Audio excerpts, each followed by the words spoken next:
She never planned to raise someone else's child. At first, she didn't even think of it as helping. It started with small things that felt harmless and temporary. The kind of things people do every day without expecting their lives to change. She lived in a narrow house at the edge of a quiet street. The paint on the fence was chipped, the porch light flickered at night, and the steps made a soft creak when someone walked on them. It wasn't much, but it was clean, warm, and steady. She liked steady things. After years of uncertainty, steady felt like safety. The boy lived 2 houses down. He was small for his age, thin, with hair that always looked like it had been cut in a hurry. Most days he walked past her house with his backpack hanging low, the straps too loose, his eyes on the ground. He rarely spoke to anyone. When other children laughed or argued, he stayed quiet, like noise made him tired. She noticed him because he was always alone. One afternoon, rain started falling hard, just as school let out. The street emptied fast. Cars rushed past, spraying water onto the sidewalk. She was standing near her window when she saw him standing under a tree that didn't offer much cover. He had no jacket. His shoes were soaked. She hesitated. People told themselves many reasons not to get involved. Someone else would help. His family must be nearby. It wasn't her place. Still, she grabbed an old umbrella from behind the door and stepped outside. She didn't say much when she reached him. She just held the umbrella over his head and nodded toward her house. "You can wait there till the rain slows," she said. He looked at her like he wasn't sure if the offer was real. Then he nodded once and followed her, careful not to step too close. Inside, she gave him a towel and pointed to a chair near the heater. He sat stiffly, hands folded, eyes moving around the room as if he was memorizing it. She made tea for herself and warmed some soup she had left over. After a moment, she poured some into a bowl and placed it on the table in front of him. "You don't have to eat it," she said. "Just thought I'd offer." He stared at the bowl for a long time. Then he picked up the spoon and ate slowly, quietly, like he was afraid the food might disappear if he rushed. That was the first day. After that, he began to appear more often. Sometimes it was rain.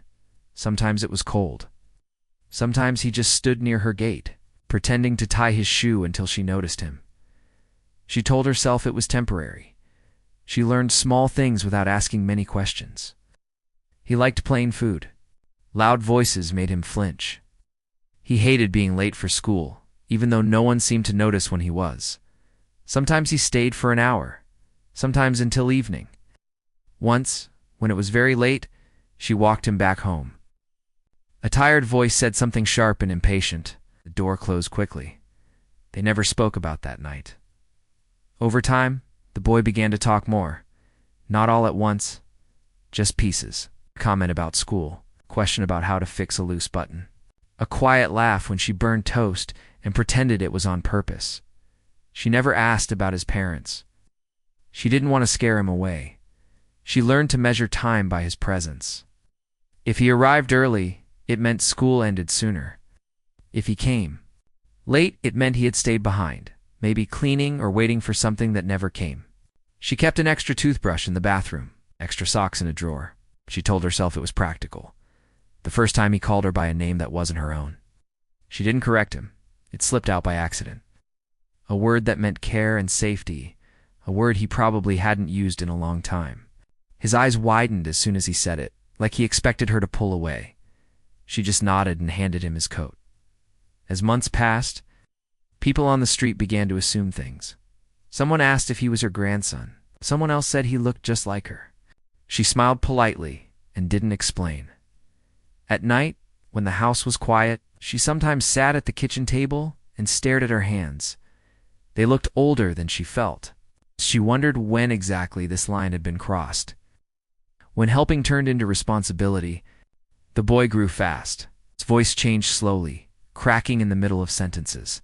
His shoes needed replacing more often. Became taller, but he still sat in the same chair, still waited for her to serve dinner before eating. She helped with homework even when she didn't understand all of it. She listened when he complained about school.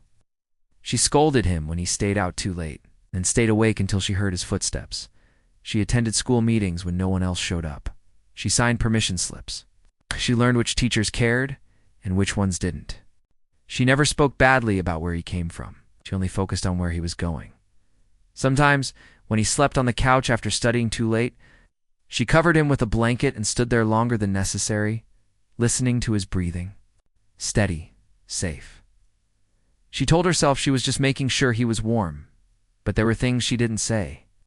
Papers locked in a drawer, phone calls taken in the back room, letters she read and reread before burning in the sink.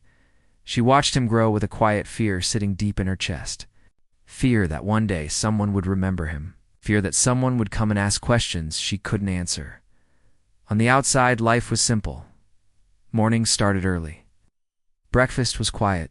Evenings were predictable. They argued about chores and laughed at old shows on television. It looked like a normal home, but she knew better. Every time a car slowed near the house, her heart jumped. Every time the phone rang late, her hand shook slightly before she picked it up. The boy didn't notice. Maybe he did, and chose not to ask. One evening, he asked her why she helped him. She paused, holding a dishcloth in her hands. "Because you needed help," she said. He thought about that for a while. "Will you always be here?" he asked. She looked at him, really looked at him. At how much of her life now lived in that question. "As long as I can," she said. He nodded, satisfied. That night, she couldn't sleep. She lay awake, staring at the ceiling, listening to the quiet house, knew that nothing in life stayed hidden forever. She knew borrowed time always had a cost. Still, she chose not to think about it. For now, the boy was safe. For now, the house was full. For now, the world stayed outside the door. And for now, that was enough. Time changed quietly, the way it always does when no one is watching. The boy was no longer a boy in the way he once had been. His shoulders grew broader, his voice settled into a lower tone, and his steps sounded heavier on the floor. He still sat at the same table, still left his shoes by the door, but the space around him felt different. Like the house was slowly adjusting to the shape of the person he was becoming. She noticed everything. She noticed how he started leaving earlier in the mornings, walking faster, as if he didn't want to be seen waiting for the bus. She noticed how his school papers changed from simple worksheets to thick packets filled with long questions. She noticed how silence began to mean something else, not fear anymore, but thought. Life stayed simple on the surface. Breakfast, school, work, dinner. But underneath she felt the weight growing.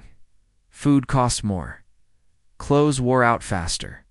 School asked for more forms, more signatures, more proof. She gave it all without complaint. Some nights, when he was asleep, she opened the old drawer again. Papers were still there. They hadn't changed, but she had. Each year made them heavier. Each year made the choice feel less like protection and more like delay. She folded them carefully and put them back every time. At school, teachers began to notice him. Not because he caused trouble, but because he didn't. He worked hard, stayed quiet, helped others without being asked. People assumed he had strong support at home. They were not wrong, but they did not know the full cost of that support.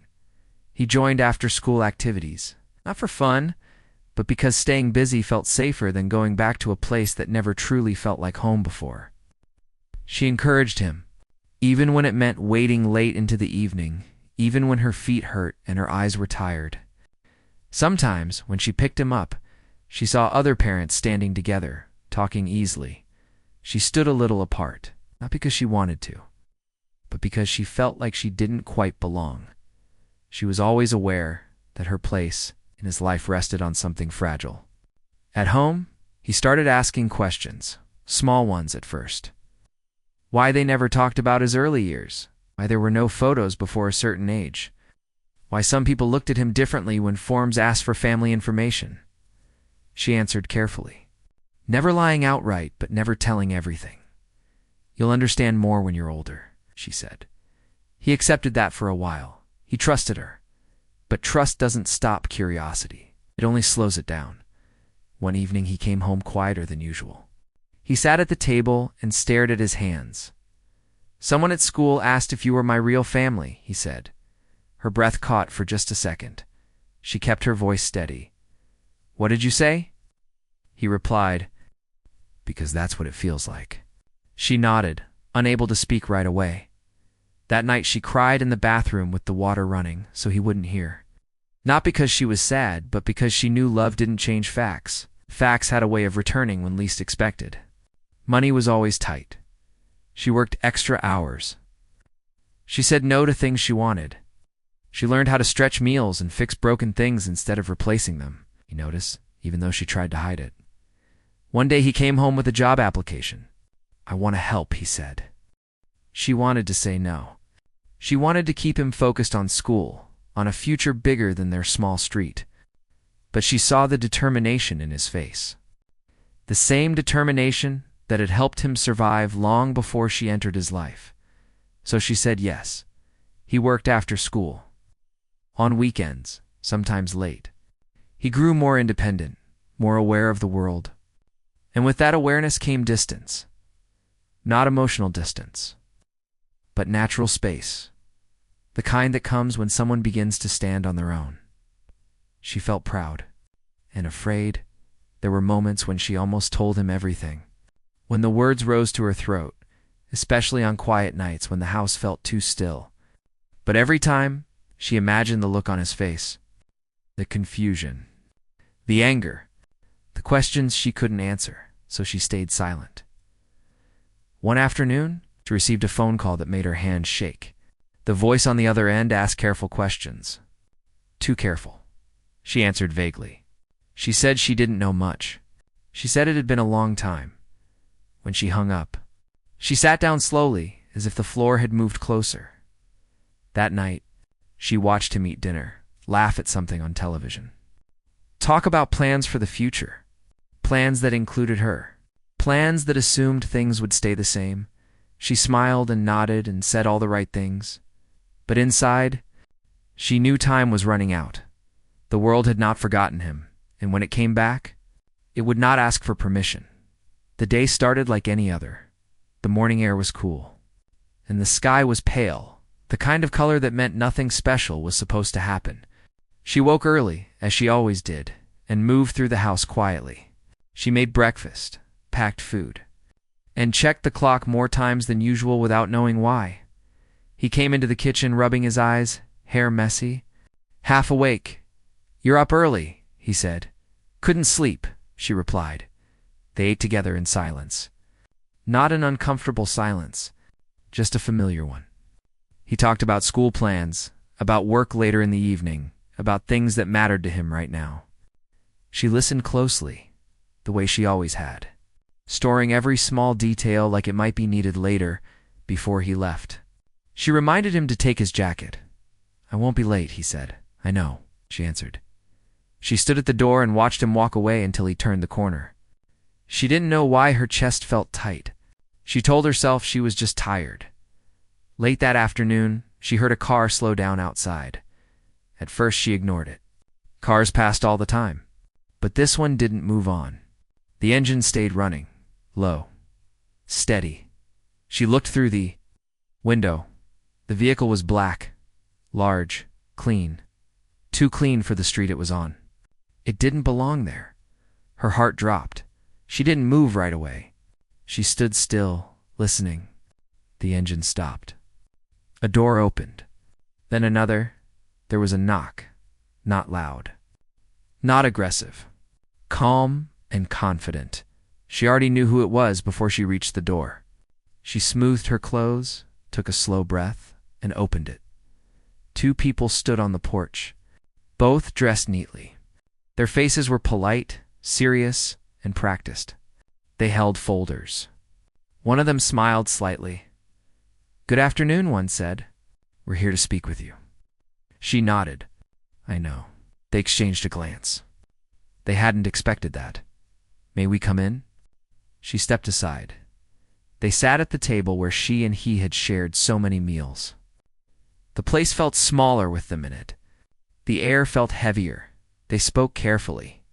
About records. About time past. About responsibility. About how things had been handled quietly, and how that quiet had now ended. She answered calmly. She had rehearsed this moment in her mind for years. She knew what to say and what not to say. When they asked where he was, she told them the truth. He'll be home later. They nodded. We'll wait, one said. Her hands trembled under the table. She folded them tightly to hide it. They did not threaten.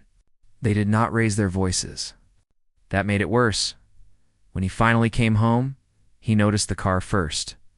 He slowed his steps. Whose car is that? He asked. She stood in the doorway. Come inside. He followed her, confusion written across his face. When he saw the two people sitting at the table, his body said. One of them spoke his name. He froze. She had never seen that look on his face before. Shock, fear, a sudden understanding that something was very wrong. They asked him to sit. He didn't look at them. He looked at her. What's going on? He asked quietly. She opened her mouth, then closed it. Her voice wouldn't come, so they began. They explained things slowly, carefully. They spoke of his past, of decisions made when he was very young, of why he had ended up on that street, in that house, with her. Every word landed like a weight. He shook his head. That's not true. She stood and placed a hand on his shoulder. It is, she said softly. He looked at her like he didn't recognize her. You knew? He asked. Yes. How long? All along. Silence filled the room, thick and painful. He stood up, suddenly, pacing. So everything my life this house it was all a lie? No, she said quickly. None of that was a lie. But you didn't tell me, he snapped. I was trying to protect you. From what? He asked. From myself. The people at the table waited. They didn't interrupt. They had done this before. Finally, one of them spoke again. About options. About what would happen next. About choices that needed to be made. He didn't hear most of it. His eyes stayed on her. You let me believe you were all I had, he said. I was all you had, she replied. In every way that mattered, tears burned her eyes, but she didn't let them fall. That night, after the visitors left, the house felt empty even though they were both there. He stayed in his room. She stayed in the kitchen. Neither knew how to cross the space between them anymore. The black SUV remained outside, waiting, and nothing would ever be the same again. The night felt longer than any. Night before, neither of them slept. She sat at the kitchen table with her hands wrapped around a cold cup of tea. The clock ticked loudly, each second reminding her that time was moving forward, whether she was ready or not.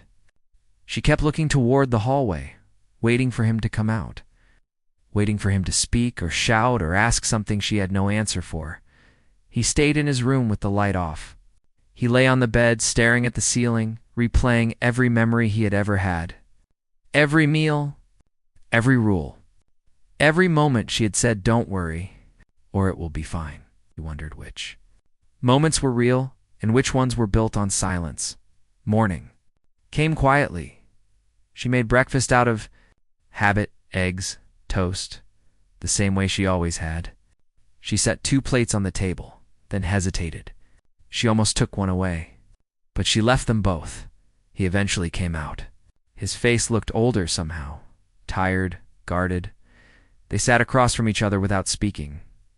After a long moment, he asked, "Why didn't you tell me when I got older?" "When I could understand." She swallowed.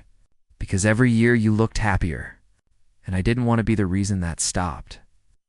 He shook his head slowly. "You took away my choice?" "I know," she said, "and I will live with that." He pushed his plate away untouched. "I don't know who I am anymore," he said. She leaned forward. "You are the same person you were yesterday, kind, hard-working, thoughtful. None of that came from papers or strangers." He looked at her then. Really looked. His anger softened just a little. "Did you ever plan to let me go?" he asked. Her chest tightened. "I always knew one day I might have to." The car returned later that day. This time he was ready. They sat together as the visitors spoke again. Slower now. More details. About what would happen next. About where he could go. About education, opportunities, stability, Words like future and responsibility filled the room. He asked questions. Hard ones. Honest ones. She stayed quiet unless he looked at her at one point. He asked, "Do I have to leave?" There was a pause. One of them said, "Not today." Relief and fear mixed inside him. After they left, he stepped outside and stood near the road. The place where the car had been parked felt like a line drawn in the ground. She joined him. "I never wanted to trap you," she said. "I wanted to give you time." He nodded. "You did." Days passed slowly. They talked more than they ever had. About his childhood. About her life before him. About mistakes. About fear. About love that didn't always come in perfect forms. Some conversations ended in silence. Some ended in tears. Some ended with understanding. He began to see how much she had given up, how much she had carried alone, and she began to accept that loving someone sometimes meant stepping back. The decision came quietly. He chose to go, not because he didn't love her, but because he needed to know himself fully, needed answers, needed to face the part of his life that had been hidden. The night before he left, they sat together on the couch like they used to. No television. Just the quiet. "I'm scared," he admitted. "So am I," she said. He rested his head against her shoulder, just for a moment. Not as a child. Not as something fragile. Just as someone saying goodbye. The next morning, the black SUV arrived again. This time, he walked toward it on his own. She stood on the porch, hands clasped, watching the person she helped raise step into a future she could not follow. He turned once before getting in. She nodded, and then the car drove away. The house felt different after he left. Not empty exactly. Just quieter in a way that made every sound stand out. The ticking clock sounded louder. The floor creaked more than usual. Even the wind outside felt heavier, as if it was pressing against the walls, trying to come in. She stood in the doorway long after the car disappeared. She didn't wave. She didn't cry. She just stood there, holding herself still, like moving might make the moment real. When she finally went inside, she locked the door out of habit. Then she rested her forehead against it for a second. Just 1 second. Then she straightened up. Life didn't stop just because her heart felt split open. She cleaned the kitchen that afternoon, even though it was already clean. She folded clothes that didn't need folding. She moved through the house slowly, touching things he had touched. The chair he always sat in. The hook where he hung his jacket. The corner of the table where he used to tap his fingers when thinking. That night, she cooked too much food. She realized it only after setting the plates on the table. 2 plates. She stared at them for a long time, then she quietly put one back in the cupboard. Sleep came late. When it did, it was light and broken. She dreamed of footsteps in the hallway, of a door opening, of a voice calling her. Each time she woke, the house reminded her that those sounds were now memories. Days turned into weeks. She went back to work. People asked polite questions. She gave short answers.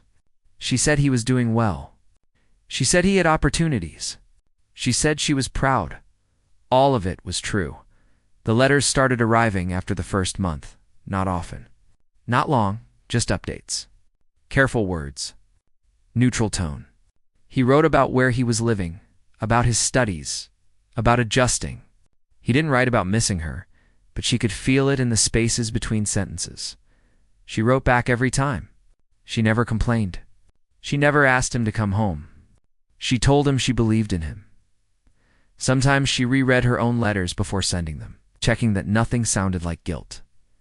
The street stayed the same. The same neighbors, the same noise, the same cracked sidewalk. But she walked it differently now. Slower, more aware. People eventually stopped asking about him. Time has a way of smoothing sharp edges. Years passed, her hair went gray. Her steps slowed. The house grew quieter still, but it didn't feel empty anymore. It felt full of history. One afternoon, familiar engine sound reached her ears. She froze. A black vehicle pulled up outside. Smaller than before, older. Her heart raced. Fear and hope tangled together. The door opened. He stepped out, older, taller, changed, but his eyes were the same. She didn't move at first. She wasn't sure she was allowed to. Then he smiled. She walked toward him, each step unsure. When they reached each other, they didn't rush. They just stood there, facing each other, letting time catch up. "I came back," he said. She nodded. "I see that." They sat on the porch like they used to, talking softly, remembering, understanding. He told her who he had become, and she listened. The black SUV stayed parked for a while. Then it drove away again. This time, it didn't take anything with it. The years after his return moved differently. They did not rush. They did not drag. They settled into a quiet rhythm, like a song played softly in the background of daily life. He did not move back into the house right away. Not because he didn't want to, but because both of them understood that some spaces needed time to breathe. He visited often. Sometimes for dinner. Sometimes just to sit on the porch and talk about nothing important. Sometimes to fix small things around the house that she no longer had the strength to handle alone. A loose step, a leaking tap, a light that flickered too often. She never asked him why he stayed so long each time. She already knew. He carried himself differently now. Not guarded like before, but aware. He listened more than he spoke. When he spoke, his words were careful, chosen. He had seen parts of the world that didn't look like their small street. He had learned how systems worked, how decisions were made, how power moved quietly. But when he sat across from her at the table, it was still the same at heart. They talked about ordinary things. The weather, food, old neighbors who had moved away.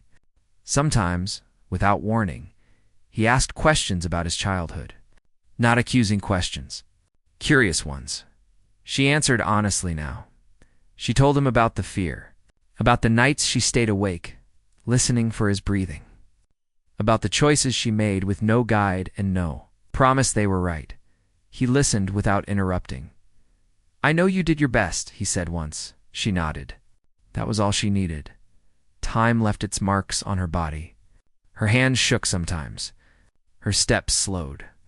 She forgot small things. But her mind stayed sharp in the ways that mattered. She noticed when he looked tired. She noticed when worry sat behind his eyes. One afternoon he told her he had been offered a position far away. A good one. Stable. Important. "I don't want to leave again," he admitted. She smiled softly. "You're not leaving me. You're living." He hesitated. "What if something happens while I'm gone?" She reached across the table and placed her hand over his.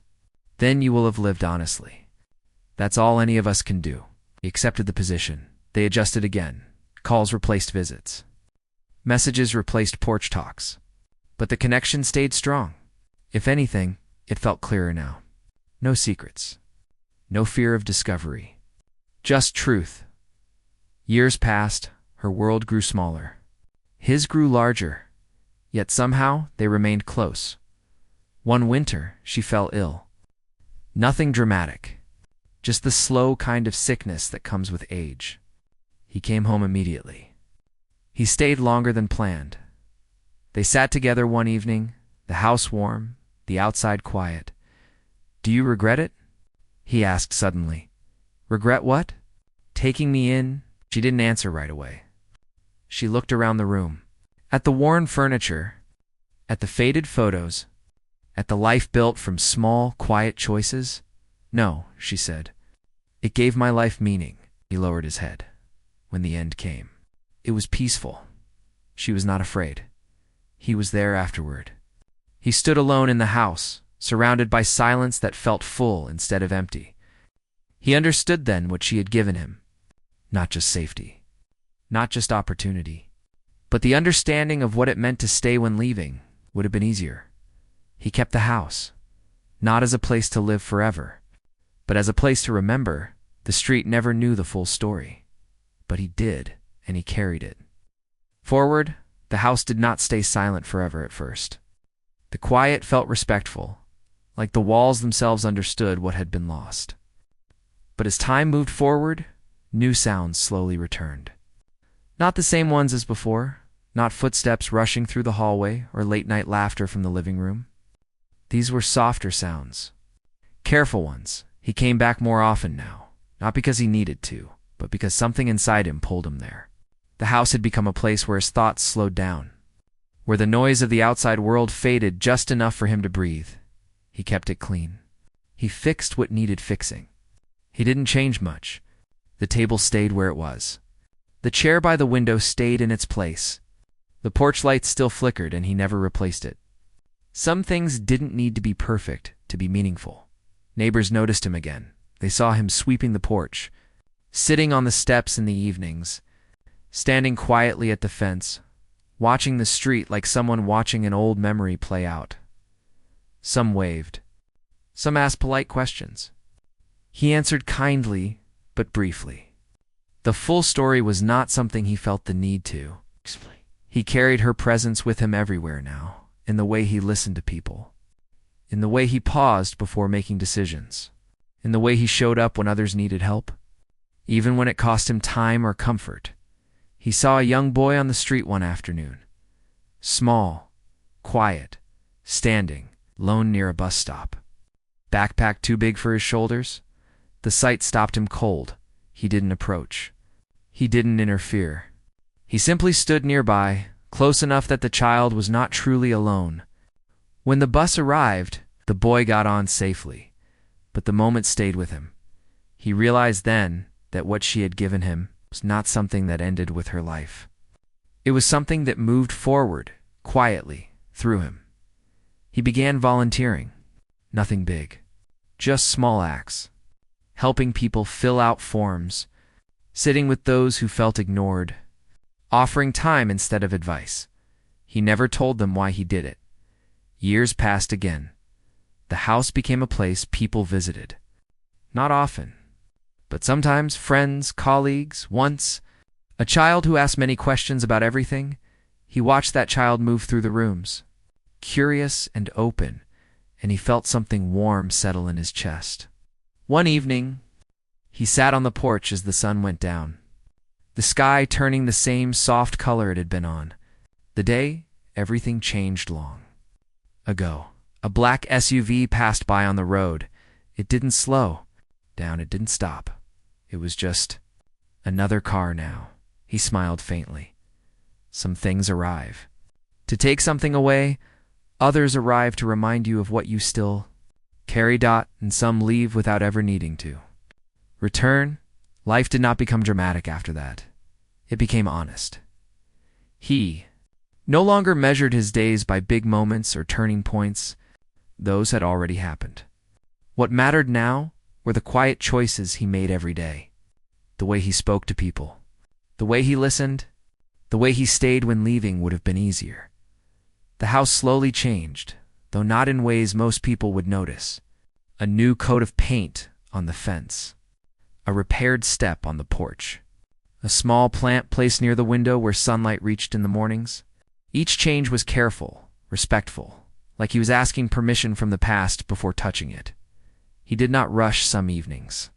He sat alone at the kitchen table long after dinner. He didn't think about the past the way he once had.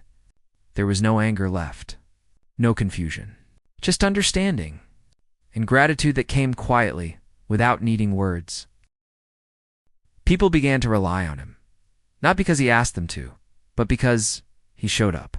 When someone needed help filling out a form, when an older neighbor needed groceries carried inside, when a child needed someone to wait with them until a parent arrived, he never talked about where this instinct came from. He simply knew what it felt like to be seen. Years later, a letter arrived. The envelope was plain, official, the kind that once would have made his heart race. This time, it didn't. He opened it calmly, read it once, then set it aside. It was an invitation. Recognition for work he had done quietly over time. A chance to speak, to represent, to stand in rooms where decisions were made. He thought about her, about how she avoided attention, how she believed the most important work happened where no one was watching. He accepted. When he stood in front of others and spoke, didn't tell a dramatic story. He didn't share details that weren't his to give. He spoke simply about responsibility, about care, about how one person's choice could change the direction of a life. People listened. Some nodded. Some looked away, uncomfortable. Some understood more than they expected to. Afterward, someone asked him who had inspired him. He paused. A person who stayed, said. That night he returned to the house and sat on the porch. The air was warm. The street was quiet. The same place where so much had begun.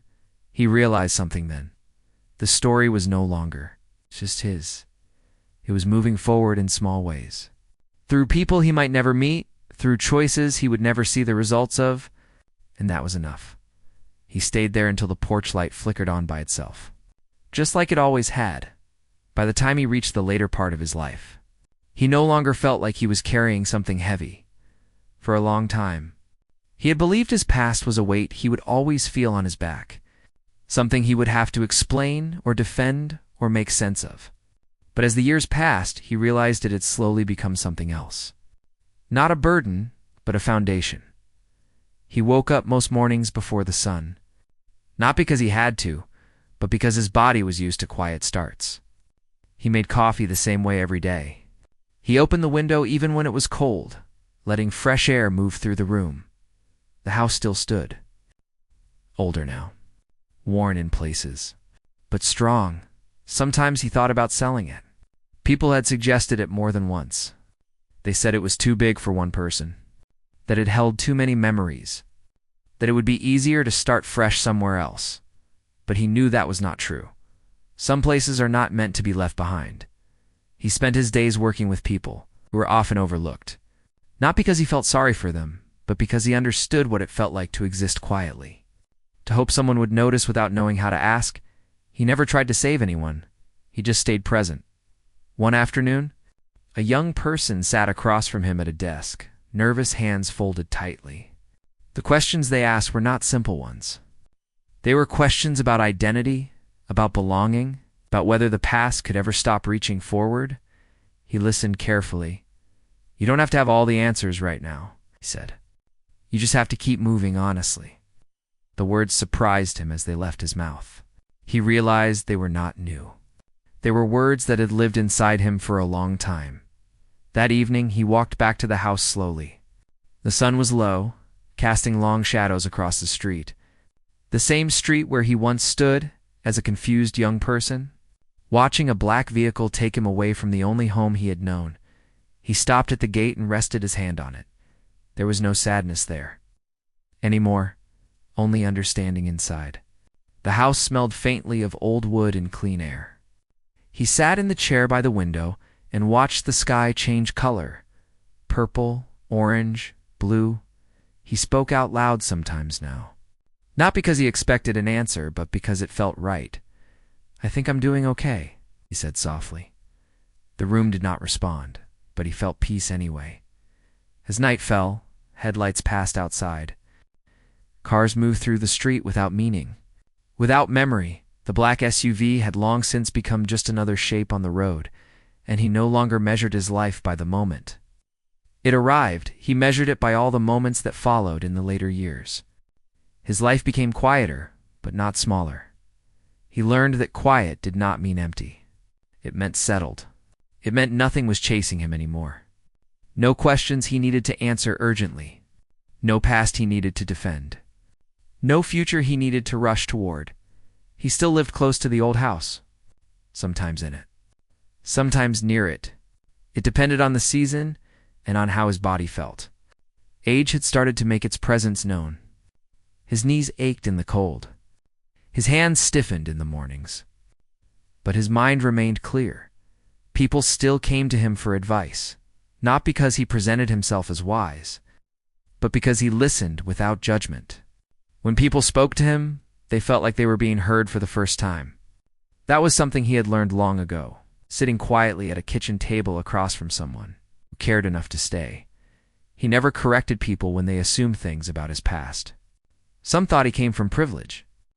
Others thought he had struggled alone. The truth was somewhere in between, and it belonged to him. One afternoon, he found an old box in the back of a closet. Inside were small things. Papers folded thin with age. A receipt from a grocery store that no longer existed. A note written in careful handwriting, reminding him to eat.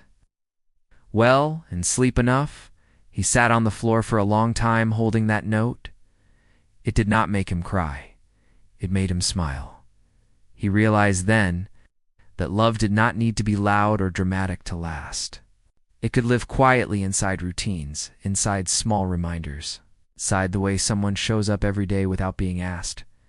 As the years continued, fewer people from the past remained. Neighbors moved.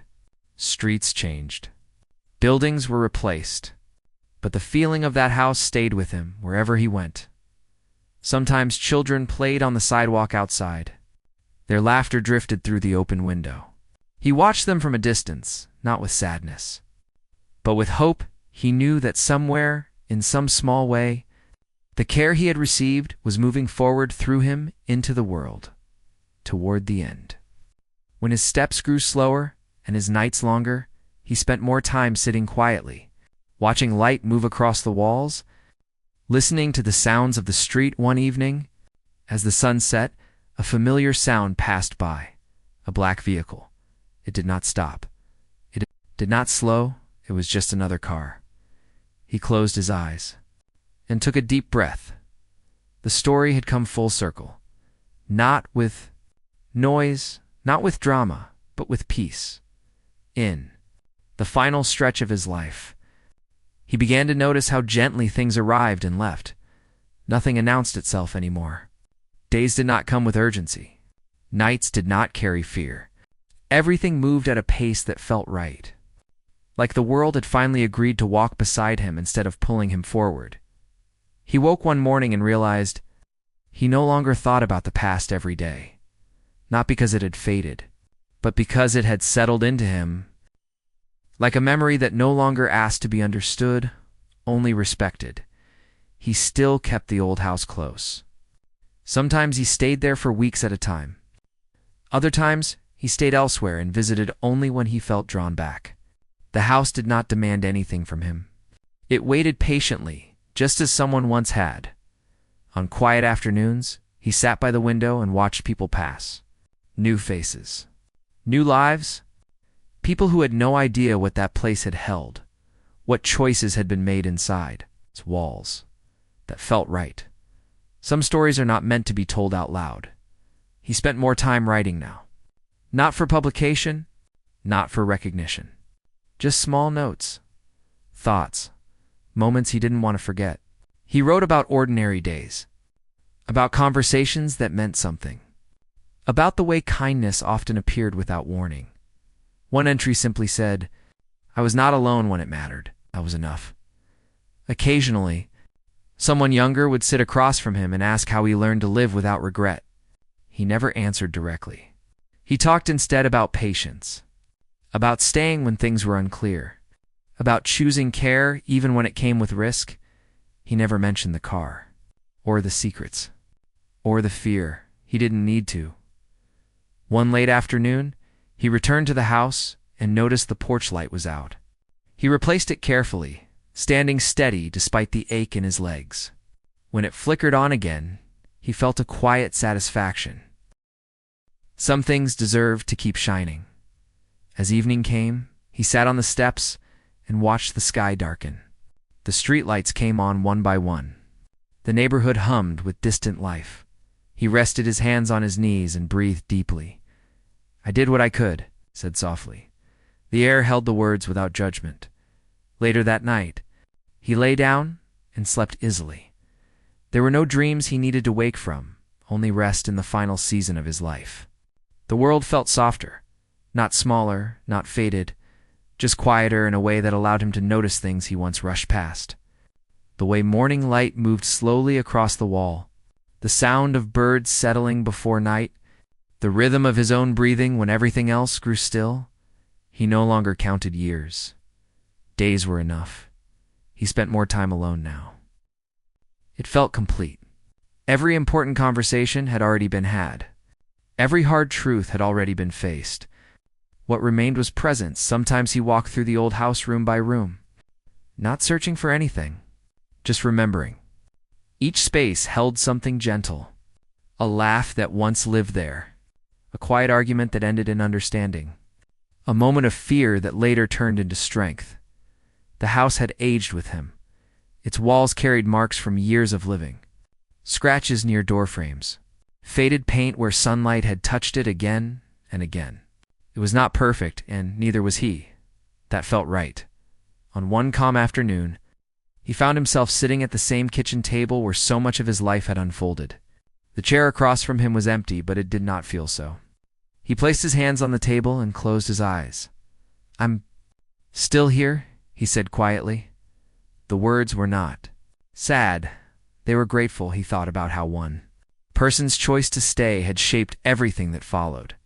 How love had arrived without rules or promises.